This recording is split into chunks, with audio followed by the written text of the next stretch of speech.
अच्छा भैया, मैं गायक पप्पू लाल यादव आप लोगन के बेहद मांग पर ये बिरहा ओपी म्यूजिक के सौजन्य से हमारे बड़े भैया ओपी राजभर जी के देख रेख में ही रिकॉर्डिंग होत बा। बहुत दिन से आप लोगन का मांग रहल यह बिरहा का, हमके आशा न विश्वास बा कि आप लोगन के जरूर पसंद आ जाई। एक अनोखा कांड बा। ई जमाना में इंसानियत नाम का कोनो चीज ना रह गई। केकरा ऊपर विश्वास करल जाए, के सही है के गलत, ई सोचे का देखे का शक्ति खत्म हो गई बा। सबके अपने स्वार्थ के लिए सब जियत बा। भूमिका का भाव लगल कैसे मास्टर?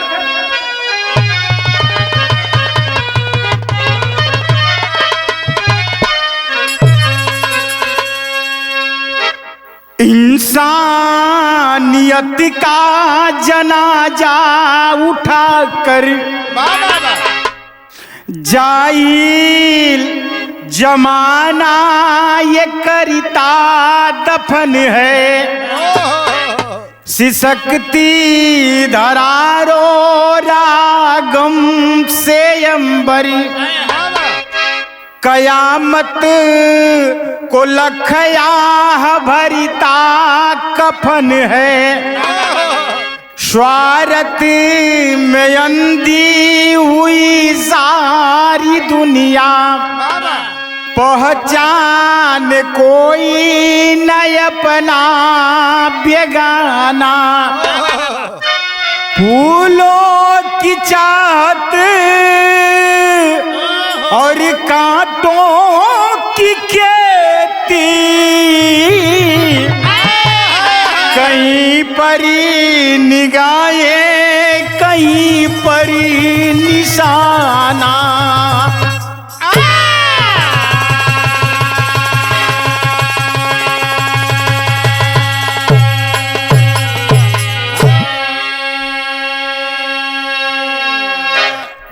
बाहरी जमाना देखावत कुछ हो, करत कुछ हो, जवन की आदमी के समझ में ना आवत हो। गजल के भाव में बहुत बढ़िया लाइन बा मास्टर, कैसे?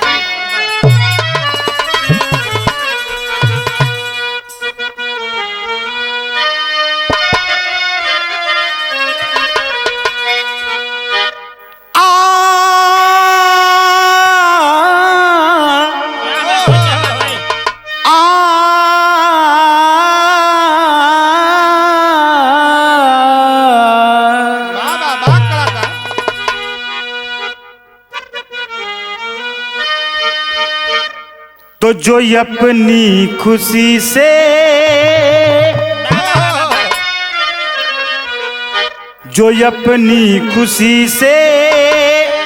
मुझे आप गम दें, जो अपनी खुशी से मुझे आप गम दें, ये नजरे कराम आपकी कम न होगी।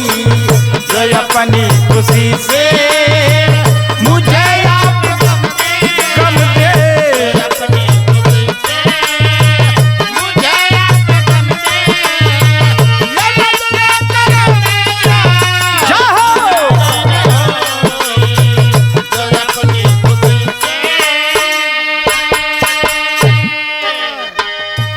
लेकिन भाव कितना बढ़िया बा मास्टर।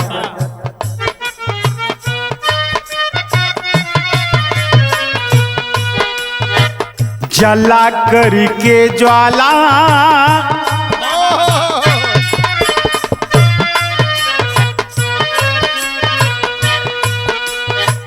जला करके ज्वाला, जिगर में जतन का जला करके ज्वाला, जिगर में जतन का।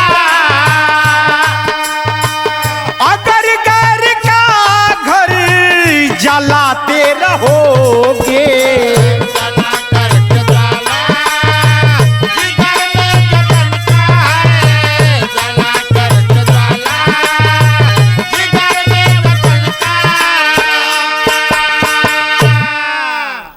बारे भैया, जला करके ज्वाला जिगर में जतन का, अगर गैर का घर जलाते रहोगे तो क्या होगा? अरे बचेगा न हरगिजी। हाँ या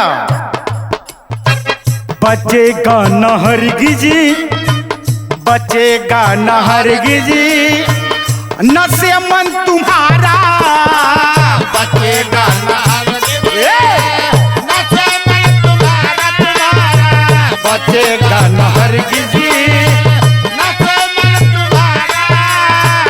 कब तक ये दामन बचाते रहोगे?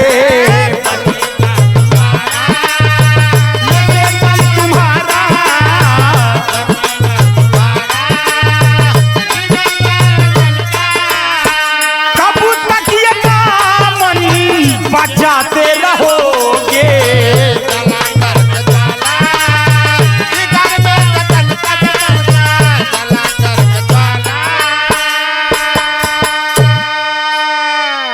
अच्छा तक जे दूसरे बदे कुआं खोदला, ओखरे बदे इनार तैयार, भगार तैयार हो जाला। कहानी ऐसे से शुरुआत होता। कैसे मास्टर?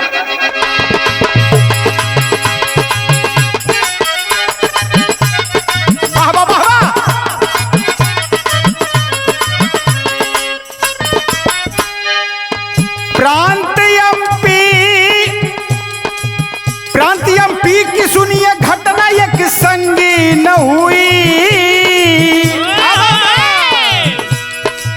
प्रांत एमपी की सुनिए घटना एक संगीन हुई। आह भरता था अंबर आवनी गमगीन हुई।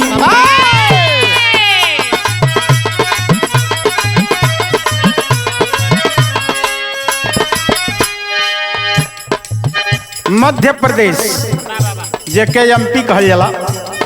कहानी वही से शुरुआत था। जिला सागर सोनारपुर की हकीकत है। जिला सागर सोनारपुर की हकीकत है। श्यामा पटेल के परिवार की नसीहत है।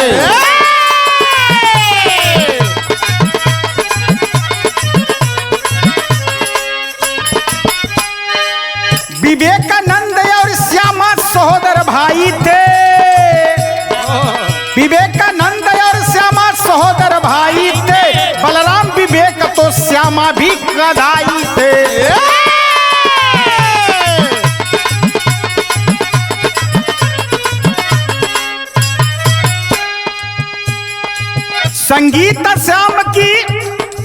संगीता श्याम की जब बन के दुल्हनिया आई, हुस्न की मलिका मानो घर में चदनिया आई।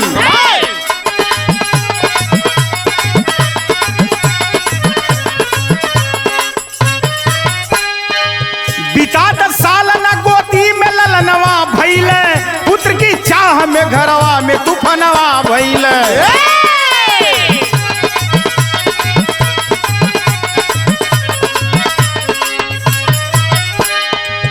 दवा दुआ से हार फसली जब वो झैया में।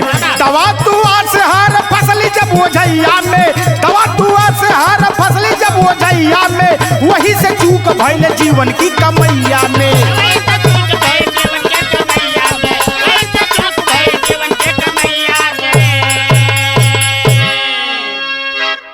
ए बाबूजी, बात एमपी में जिला सागर सोनारपुर से कहानी लेवल गई। श्यामा पटेल के परिवार में 2 बेटा। बड़ा बेटा का नाम विवेकानंद, छोटा बेटवा का नाम श्यामा। अच्छा तो ऐसन प्यार रहल जैसे कृष्ण सुदामा का जोड़ी बा। ऐसे बड़ा प्यार से रहत रहल। शादी भइल विवेका के पत्नी का नाम सविता बतावल गई। एक बेटा जो ने बेटा का नाम रोहित बतावल गई। बाबूजी, श्याम का शादी भइल, उनके पत्नी का नाम संगीता। बड़ा खुशी खुशी परिवार चलत रहल। लेकिन यह परिवार के नजर लग गई। धीरे धीरे धीरे धीरे 10 साल बीत गल बाबूजी। संगीता के कौनो बाल बच्चा ना भइल। अगलियां बगलियां वाले मेहना मारे कि कहियो तू मुंह ना देखबी। अभी घर कर गए दिल में। कितना लोग गोतिन दया दिन का दिन की देख दवा दुआ बहुत करौली, तनी ओझा सोखा के देखौती, हो सकला कि कौनो तोर कोख मार दिले हो। अभी कुल सुन के पगला गई, घरे में झगड़ा शुरू हो गई। तो कैलाश का गीत का संकेत लगल मास्टर।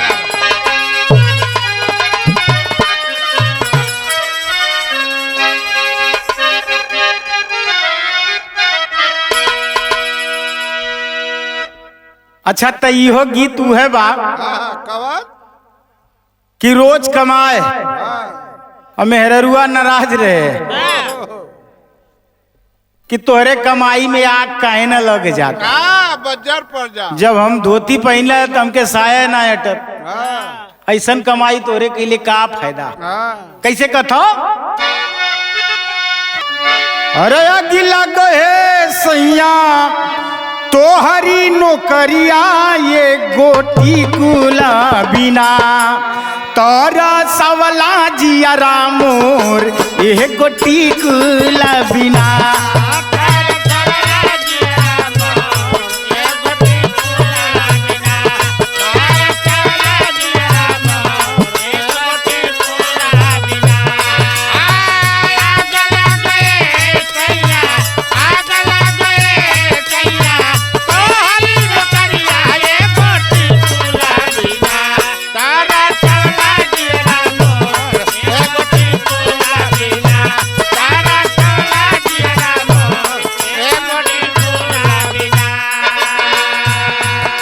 अच्छा तो गोतिन दया दिन का बात सुन के ही संगीता करत का बा बड़ा बढ़िया बाबा रहलन।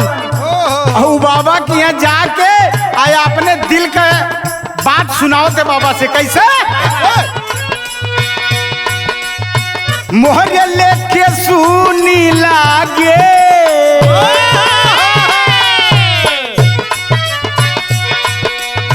मोहरे लेके सुनी लागे सारा संसार हो हमार गोदिया।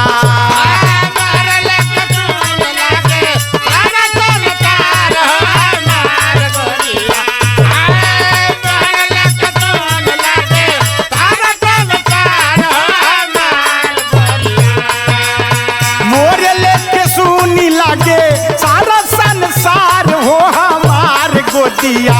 बाबा वही अनार हो हमारी गोदिया। बाबा हो गई अनार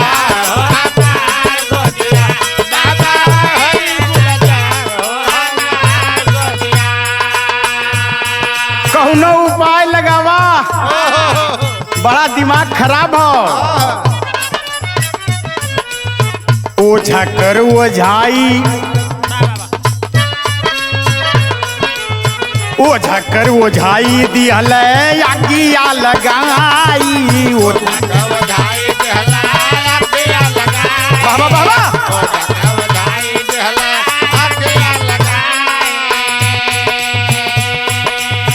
देहली जेठान तोहार देहली जेठान तोहार कोख मरवाई। देहली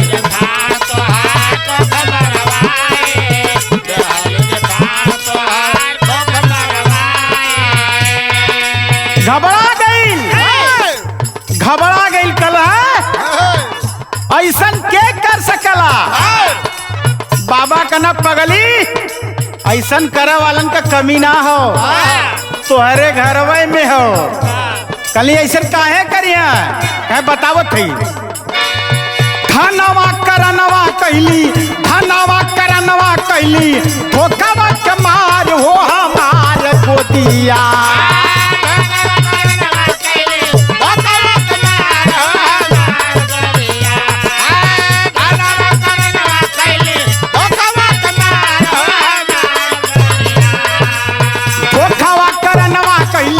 धोखावा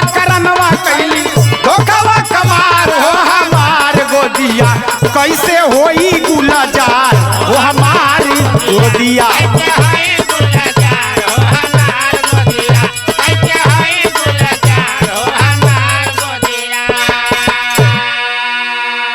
कहले कि बाबा एकर कौनो उपाय, हमारी घरवे में इतना बड़ा पाप।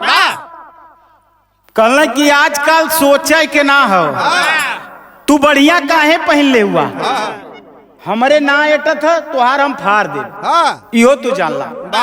यह मानसिकता ये समाज में चलते हो। कौनो गीत का संकेत लगल मास्टर।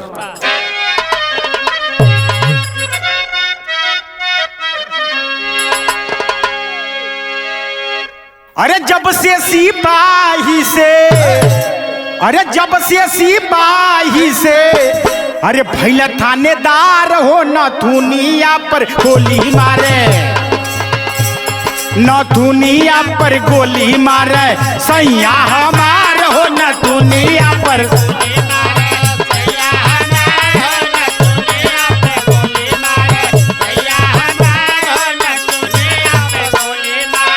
जब से सिपाही से, जब से सिपाही से, भैया थानेदार हो न दुनिया पर गोली मारे, न दुनिया पर गोली मारे, सैया हमार हो न दुनिया पर गोली मारे।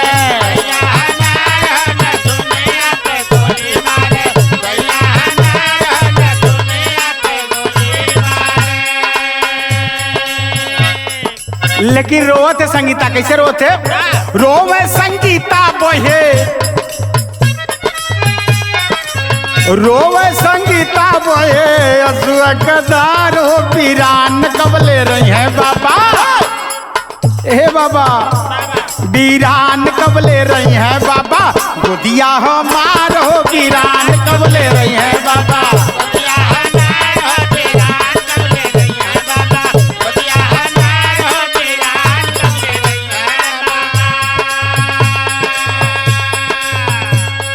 ओझा बताओ तू, का बताओ तू? ओझा राम रूप बोले कारी के जतनावा,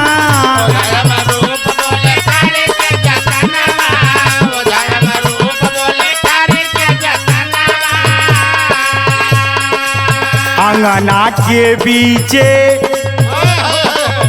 अंगना के बीचे,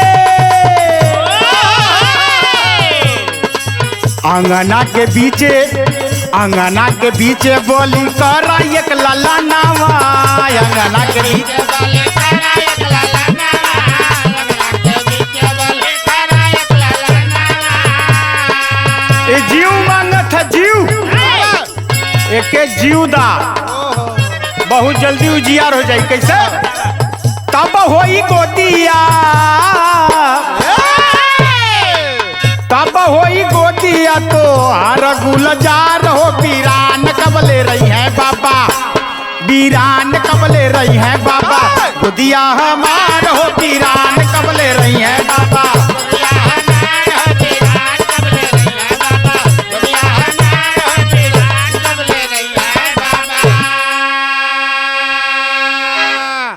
कहना जब बलि देबू तब्बे तुहार कोक भरी, कल ऐसा करे के हुई?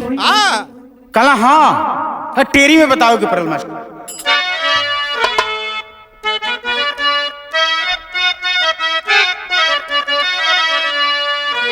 संगीता के कपार पर एकदम पाप चढ़ गल हो। का करते? अरे बुझावे है राम, बुझावे चलली कुल के दिया ना,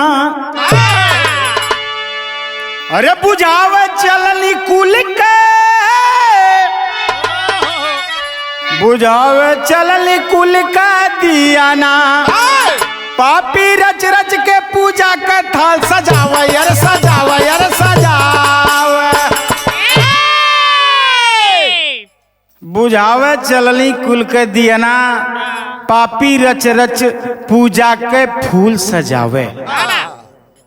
इतना पाप सवार हो गल कि भाइये जेठानी का बेटा रोहित के पकड़ के लाती है बाबू, अपने कमरा में बंद कैलस, अंगना में बलि देवे खातिर एकदम खुशी बा। इधर का बात ऐजे छोड़ दा, आगे भैल का सविता परेशान होकर के, बड़ी जेठान परेशान होकर इकट्ठे दुधमुहा बेटा के गली गली गावे गावे खोजत बा, बाबूजी खोजत बा, ना मिलल। शाम ले रोहित बेटा देवी माई का भक्त रहल। अब यहां से कहानी थोड़ा सा भक्ति रस में हो जाई। देवी माई के मंदिर पर स्थान पर जाती है और रो रो के इस सविता माई से गुहार करत बा। का गुहार करत बा भैया?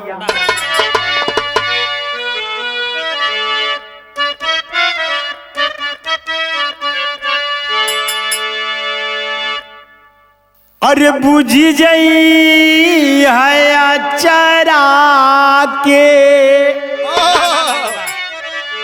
यह सविता बड़की जेठान माई के मंदिरवा में माथा टेक करके और माई से विनती करत बा कि हे माई, इकट्ठे बेटा अगर कुछ भगवान न करे कुछ हो जाए तो कहाँ मुंह दिखाई भे माई, सबकर मतारी हूँ, सुना हमार बात। अरे बुझी जई हया चरा के, अरे बुझी जई हया चरा के, और आज जब रोशनी आए माई,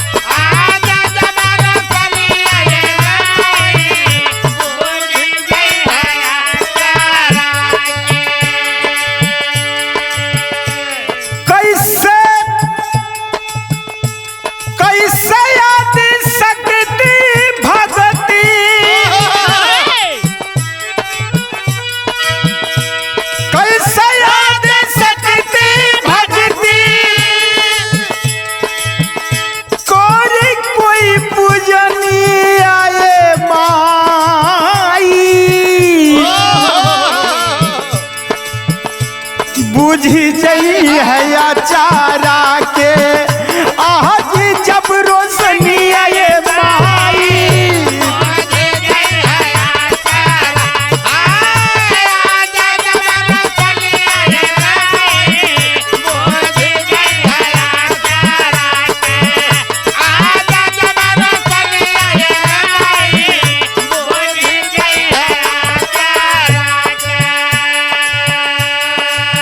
यह मतारी से कहत बा, वाह वाह वाह वाह, जिंदगी बीतल मोरी करत पूजनिया,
निवेदन कर दबा माता रानी से।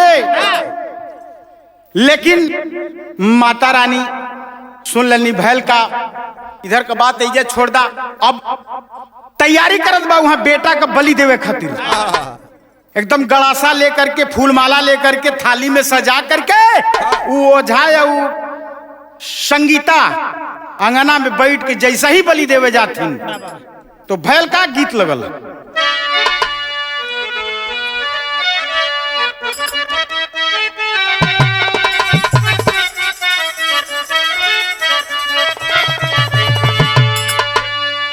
अजय एकदसिया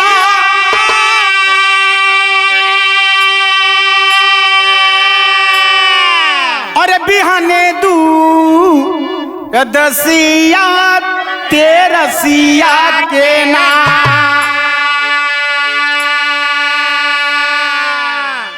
हो अजय एकदसिया बिहाने दू दसिया तेरसिया के ना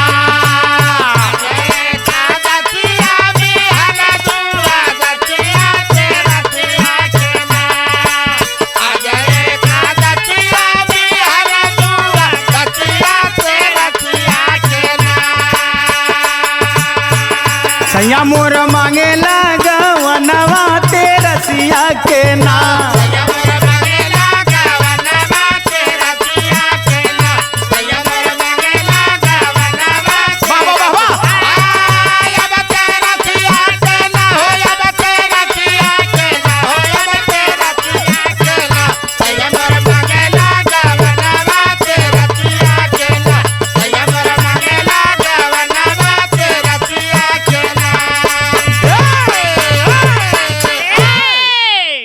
इधर होता है क्या बाबूजी? अरे गड़ा खुदाई के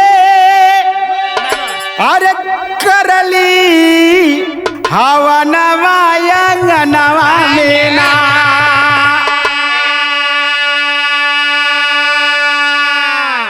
एकदम फूल तैयारी हो कि अब बलि करही के बाद कैसे कि गड़ा खुदाई के अरे करावेली हवा नवा अंगनवा में ना हो अंगनवा में ना आलर डाली के सुगनवा अंगनवा में ना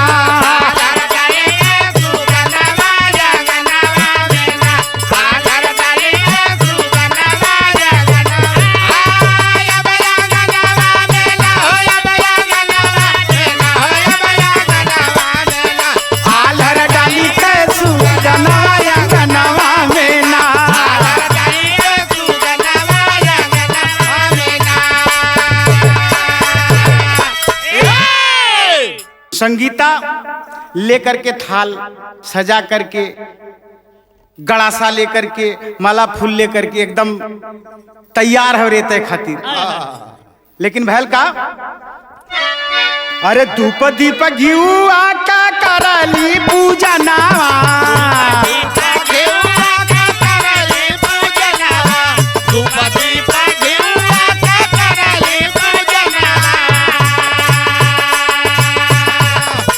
धूप दीप घिउआ का करली पूजनिया बंद मुँह कैली ठूसा कपड़ा पपिनिया बंद मुँह कैली कपड़ा पपिनिया बंद मुँह कैली ठूसा कपड़ा पपिनिया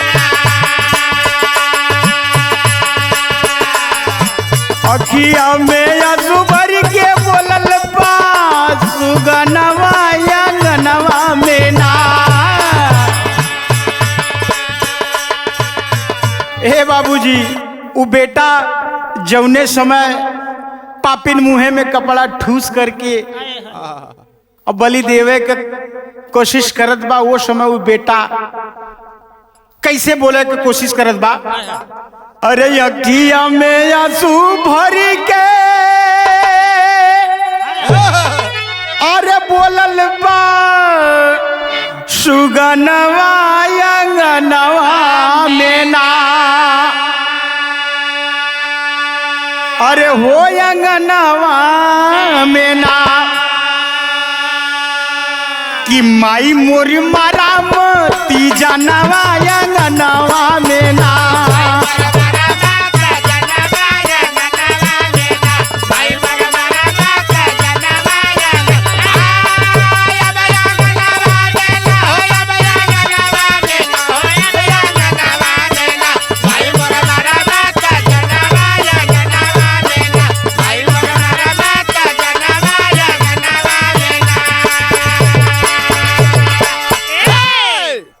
इतना विनती करत बा लेकिन कौनो फर्क ना हो।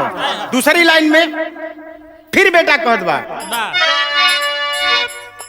अरे लेकिन नाही पपियन का पिघलल बा छतिया,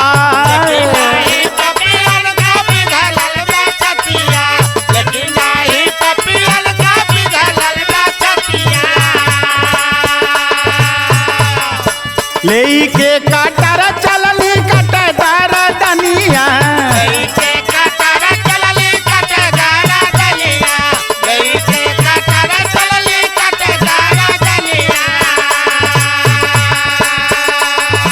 लसिया के दिया माई गजबर का फनवा अंगनवा में ना हो, अंगनवा में ना ई है अखरी मंगनवा अंगनवा में ना।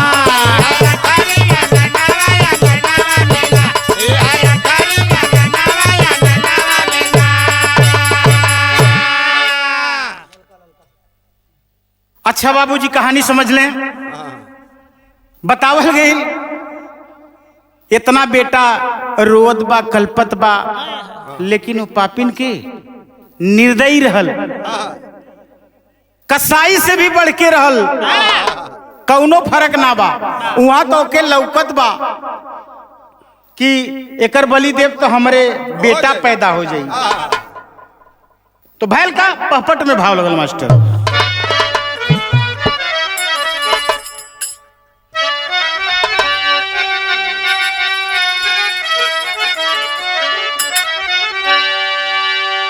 अरे करा यार जना पापी ने बना मता वाली काली माई हो, तो करा यार जना पापी ने बन पट मता वाली काली माई हो। अरे याज भरब लोहू से खप्पर खाली काली माई हो,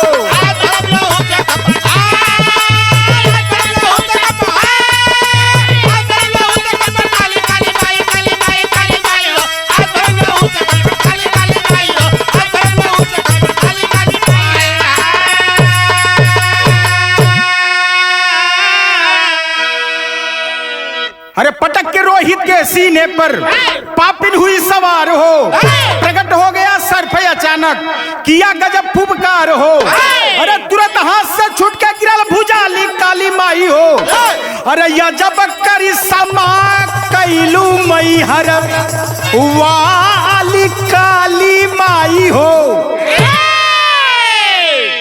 जौना समय काटा खातिर पापी तैयार भइल। कहल जला कि भगवान के घर में ढेर हो अंधेर ना हो। माई का माई मैहर वाली का भक्त रहल, कृपा भइल। अचानक जौने समय गड़सवा लेके काटे बदे तैयार भइल, वो समय सर्प कहे जाको राखो साइया मार सके ना कोई। वहां तो ना लिखल बा, कैसे होई आगे।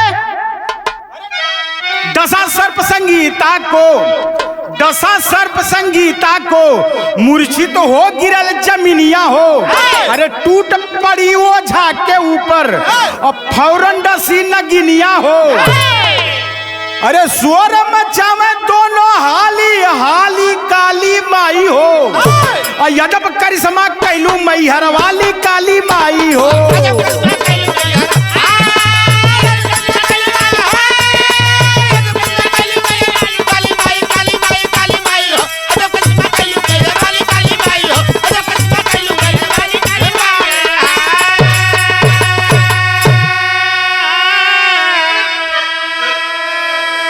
तुरंत वही घरवा में एक सर्प निकलल और तुरंत संगीता के डंक मरलस। घबरा गल, ओझा भी घबरा गल देख करके ये सीन। ए बाबूजी शोर मचाने लगे लोग, पूरे गांव के लोग आ गई ना, गांव के लोग आ गई ना, तो भयल का आल्हा में भाव लगल।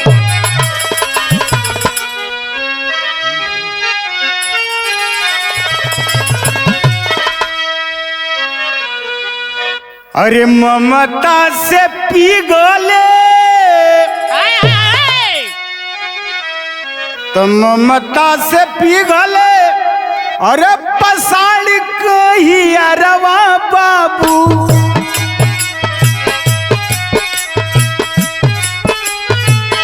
पिघले न पापिन के दिलावा कठोर।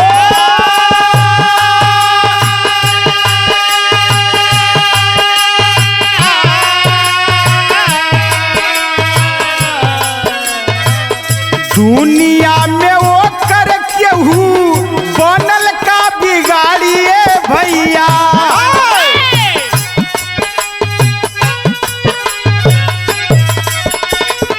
जे करे हृदय में भाव भगती कह जो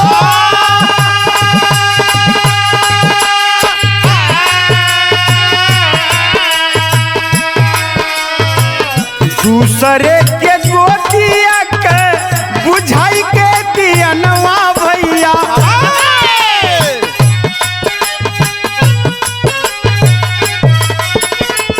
कर चलनी पापी नहीं अपने आचराया जो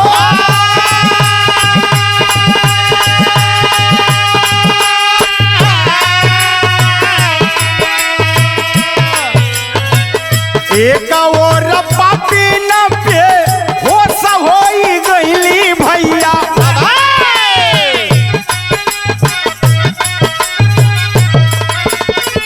एक और आंगन में म्यूरछित किशोर।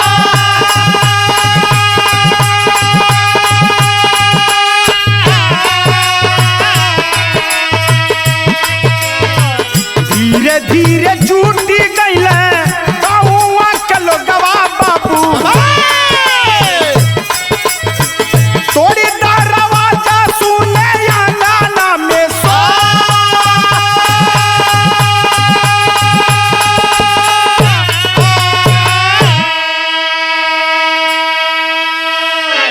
बात के समझ ला भैया। जौने समय बंद करके दरवाजा और ओझा और संगीता अपने मन का चलाना बलि चढ़ावे, अचानक सर्प आकर के ढंक मारता है। घबरा गईलन पूरा गांव। लगल शोर मचावे तो पूरा गांव वाले जुट गईलन। जुट करके ना देखल कि ये का होता। सारी वारदात सुन करके देख करके घबरा गईलन। समझ में आ गल कि वाह ये कौन करिश्मा होत बा। तो अगली लाइन में कवि जी लिखत हुआ कैसे।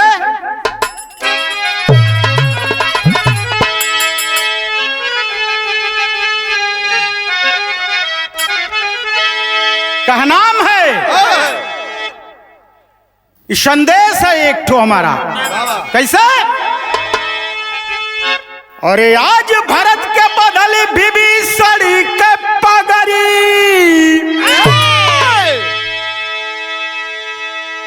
आज भरत के बदली विभीषण के पगड़ी।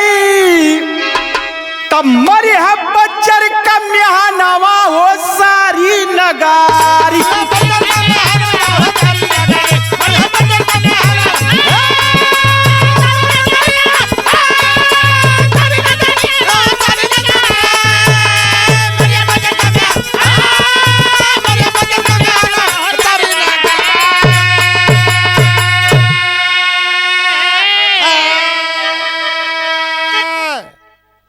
विवेकानंद श्यामा श्यामा की बहुत आत्मग्लानी आवत बा।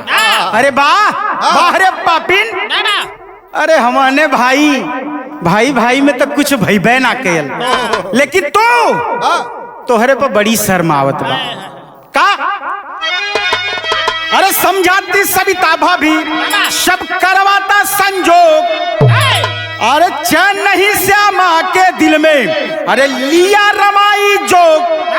तब भोग में डूब गई रमानवा हो सारी नगर।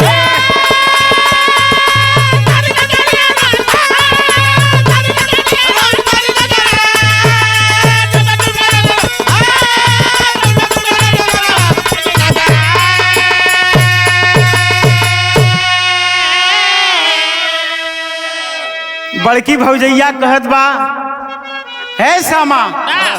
अरे हमरो ओरी देखा अरे एक ठे गलती कह दिलस त इतना पगला गिला बाबा का पूरा जिंदगी बीत गईल बा। सब कुशल मंगल हो न, काहे पगलाइल बड़ा। लेकिन श्यामा कहत बा, का कहत बा, अरे स्वार्थ में अंधा हो के पापिन कैली भारी भूल हो, राह में बोके काटा कबहू मिली है न हरगिज़ फूल हो। अरे धूल में बुझ गईला या रमनावा हो सारी नगरी।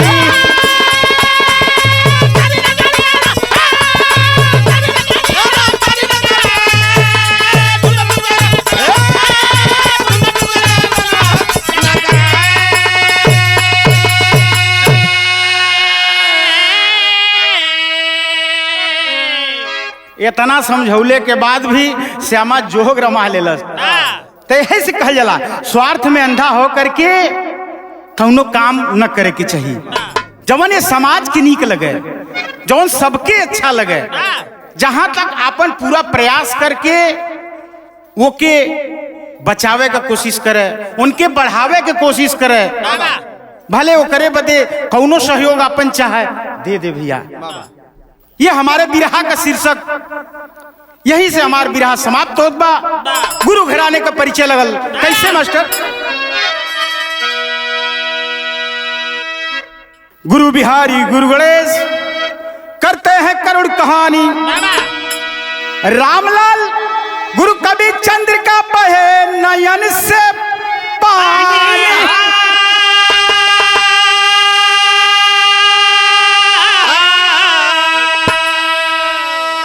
बुझावे चलनी कुल के दिया ना,